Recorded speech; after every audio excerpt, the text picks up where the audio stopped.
Chinese maritime militia vessels were spotted swarming near Sandy Cay, a string of sandbars just off the coast of Pagasa Island, in early 2023. Tensions surged once again in the South China Sea. Unlike in previous years, the Philippines did not quietly lodge a diplomatic protest or downplay the encounter. Instead, under the leadership of President Ferdinand Marcos Jr, Manila issued a forceful condemnation and deployed additional Coast Guard patrols, signaling a significant break from its earlier, more restrained approach. This moment marked more than just a local confrontation. It was a flashpoint that captured a larger transformation in Philippine foreign policy. Long at the center of overlapping maritime claims involving China, Vietnam, Malaysia, Brunei, and Taiwan, the South China Sea has evolved into a theater for regional power plays. The Philippines' newly assertive stance is emerging as a game-changer, realigning regional dynamics, challenging Beijing's expansive claims, and reaffirming the role of international maritime law. As Manila positions itself at the forefront of defending the rules-based order in the Indo-Pacific, its evolving role could reshape the strategic contours of the region.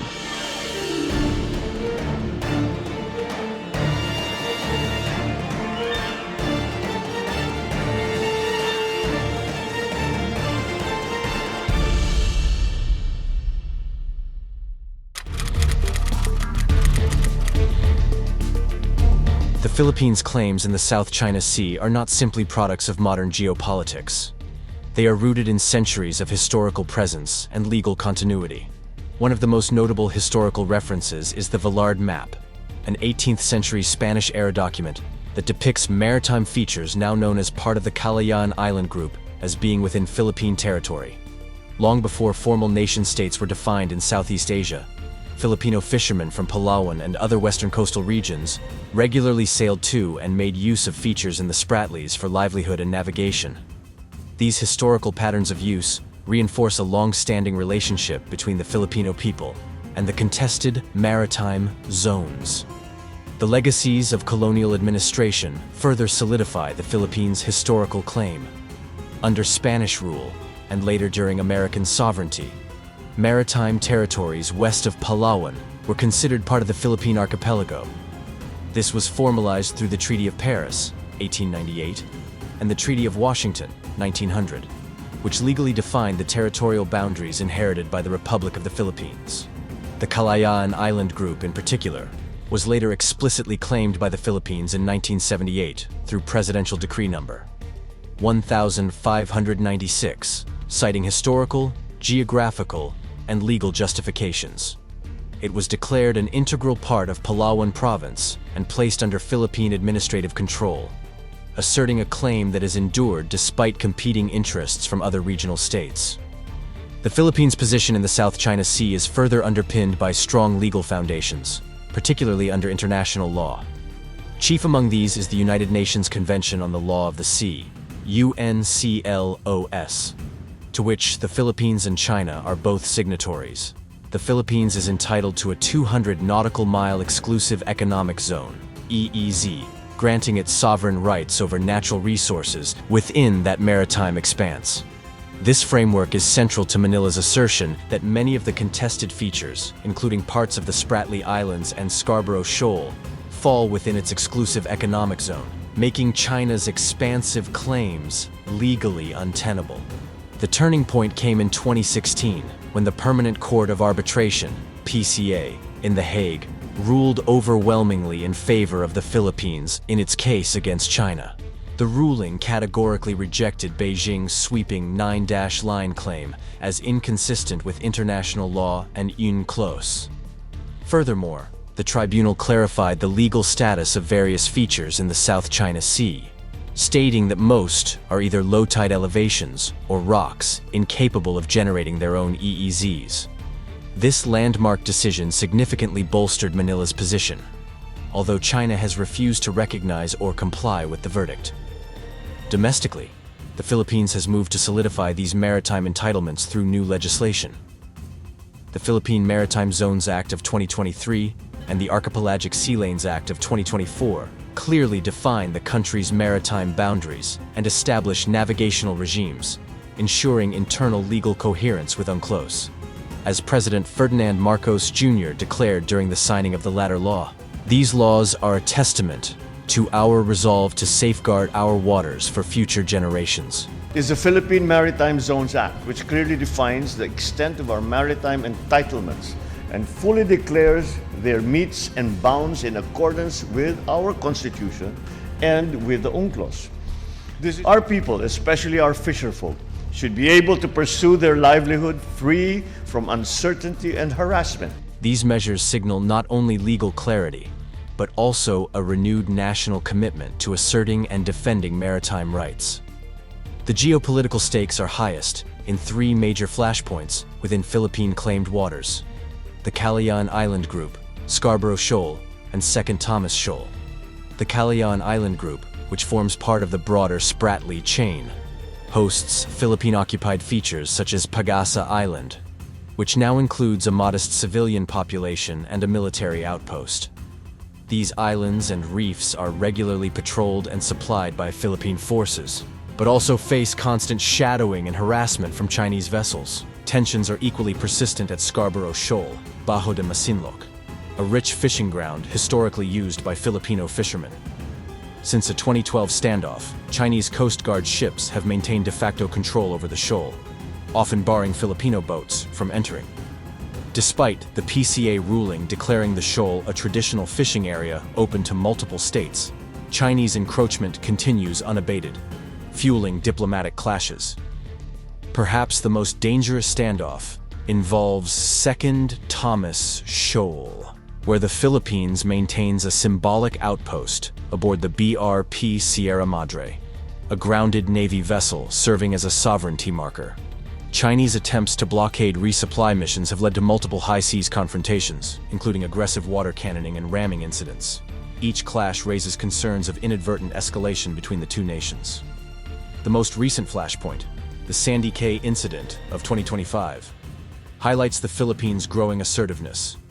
When Chinese officials claim to have dealt with Philippine activities in the area, Manila quickly fired back, publicly denying Beijing's version of events and asserting that Filipino operations in the area were lawful and ongoing. The incident sparked a series of high-level diplomatic exchanges, with the Philippine Department of Foreign Affairs stating unequivocally, "We will not be silenced nor deterred in defending our maritime rights." Very much committed to observing the DOC, and in fact we're negotiating a code of conduct, so we hope countries can at least minimize or refrain from taking actions such as this. But we're closely monitoring it and trying to see exactly what the plans are with respect to that. We are considering an appropriate action if needed on this, but we will consult, of course, the various agencies. So far, wala pa. Nothing at the moment, but certainly it's a possibility and we're considering all these options. This bold rhetoric, backed by continued patrols and legal positioning, reflects a broader shift in Manila's posture, one rooted in history, international law, and an emerging sense of national urgency. President Marcos Jr. has championed a policy of assertive transparency, leveraging public diplomacy as a strategic tool. The Philippine government now routinely releases video footage of Chinese harassment, such as water cannon attacks and dangerous maneuvers, to global media outlets, shaping international opinion and exposing Beijing's coercive behavior. At home, this approach has galvanized public support, with maritime sovereignty emerging as a rallying point for national unity and pride. Chinese provocations have intensified, including laser targeting, ramming, and water cannon attacks against Philippine vessels. Despite this, the Philippines has maintained a policy of peaceful resistance paired with operational assertiveness, continuing resupply missions and patrols. In April 2025, China escalated tactics by deploying drones to shadow resupply missions, marking a new dimension in hybrid maritime intimidation. Manila has filed over 45 diplomatic protests in 2024 alone, demonstrating a sustained legal and diplomatic campaign. It submitted a formal claim to the United Nations Commission on the Limits of the Continental Shelf, seeking to extend its continental shelf in the West Philippine Sea. The Philippines also continues to invoke the 2016 arbitral ruling in international forums and alliance meetings, reinforcing its commitment to a rules-based maritime order. The Armed Forces of the Philippines, AFP, launched Horizon 3 of its modernization program in 2025, focusing on maritime domain awareness, upgrading patrol aircraft, deploying surveillance drones, coastal radars, and new missile systems. Key allies including the US, Japan, and South Korea have pledged naval assets, including offshore patrol vessels, OPVs, and destroyers. The Enhanced Defense Cooperation Agreement, EDCA, now covers 9 bases, strategically spread across Luzon and Palawan. Balikatan 2025, the largest joint exercise to date, included live fire drills and a simulated island recapture, reflecting elevated preparedness. To avoid unintended escalation, Manila and Beijing have increasingly utilized direct hotlines between defense and maritime agencies. A bilateral maritime dialogue mechanism, while under strain, remains in place. Provisional humanitarian resupply agreements, particularly at Second Thomas Shoal, have been established, though frequently violated by China, testing the limits of diplomatic engagement. The United States has emerged as the Philippines' most vocal and committed ally in the South China Sea. Through regular freedom of navigation operations, FONOPs, Washington has challenged China's expansive claims and reinforced the principle of open sea lanes. In 2024, the U.S.-Philippines Mutual Defense Treaty was unequivocally reaffirmed, with U.S. officials pledging that any armed attack on Philippine public vessels or aircraft in the South China Sea would trigger a joint response. Support has also widened through the Quad Alliance, with Japan, Australia, and India increasingly aligning with Manila's legal position and providing diplomatic backing in multilateral forums. Reactions within ASEAN remain mixed, reflecting divergent strategic alignments. Vietnam and Malaysia, though cautious in tone, quietly endorsed the Philippines' reliance on international law and the 2016 arbitral ruling, seeing parallels in their own maritime disputes with China. In contrast, Cambodia and Laos continue to tilt toward Beijing, often obstructing stronger ASEAN consensus on the issue. Efforts to finalize a long-delayed ASEAN Code of Conduct in the South China Sea have stalled, largely due to China's insistence on excluding external powers like the US from any enforcement mechanism, an approach Manila opposes. There's a long line of countries in the past who've attempted to test US resolve. We are resolved at this time, at this moment, to work with our partners to reestablish the warrior ethos, to rebuild our military and reestablish deterrence, and come alongside our allies and partners, first and foremost, in this region. China remains steadfast in rejecting the 2016 arbitral ruling and continues to push for dual-track diplomacy, which marginalizes U.S. involvement and favors one-on-one negotiations with Southeast Asian claimants. In response to Manila's assertive posture, Beijing has escalated disinformation efforts, targeting President Marcos Jr. and the Philippine military through state-backed media and social platforms. Notably, a wave of cyberattacks on Philippine government agencies in early 2025 was attributed to Chinese actors, signaling a shift to more covert and hybrid forms of pressure. The intensifying maritime and aerial encounters in the South China Sea have significantly raised the risk of miscalculation or accidental conflict. With Coast Guard vessels, naval ships, drones, and aircraft operating in close proximity, even minor incidents could rapidly escalate.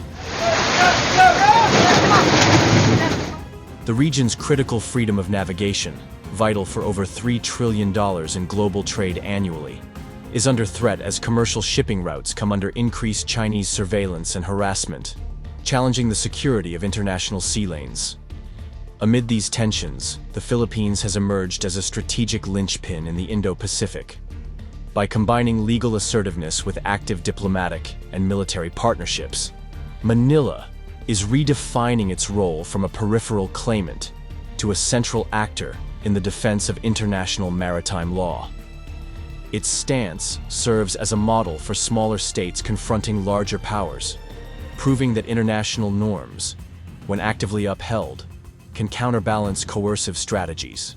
Through consistent engagement with multilateral institutions and its alliance network, the Philippines is increasingly viewed as both a moral and legal leader in resisting Chinese expansionism.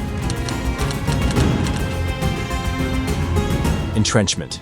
The most likely scenario involves continued Chinese pressure, met by expanding support from allies such as the US, Japan, Australia, and the European Union. The Philippines will likely deepen defense ties, accelerate modernization, and play a larger regional security role. De-escalation. A less probable path would see a breakthrough in ASEAN-China negotiations producing a robust code of conduct, but only if China agrees to binding mechanisms and inclusivity. Without substantive concessions, this remains unlikely. Regional solidarity. A more dynamic and evolving outcome could be the informal alignment of maritime Southeast Asian states like Vietnam, Indonesia, and Malaysia, with backing from the Quad and EU. This alignment would not be a formal bloc, but a coalition of interest, centered on preserving the rules-based order and resisting unilateral coercion. The Philippines' assertive stance marks a geopolitical inflection point in the enduring South China Sea dispute. By shifting from quiet diplomacy to active resistance, Manila has not only recalibrated its national policy, but also reshaped the regional security discourse. While this approach carries significant risk, including the potential for confrontation, it has injected new momentum into the defense of international law, freedom of navigation, and sovereign rights in contested waters. More than a tactical shift, the Philippines' strategy represents a broader normative stand, a powerful example of how small and medium-sized states can leverage legal tools, alliances, and transparency to challenge coercion by great powers. As global attention turns increasingly to the Indo-Pacific, Manila's balancing act between sovereignty, deterrence, and diplomacy may come to define the contours of the region's evolving security architecture. In standing firm, the Philippines is not only defending its waters, it is helping chart a course for a rules-based maritime order, one that could empower like-minded nations across the Indo-Pacific to stand their ground with both principle and resolve. Thank you for tuning in to our channel. If you enjoyed the video, please remember to like, share it with your friends, and subscribe to our channel for more in-depth analysis of global issues.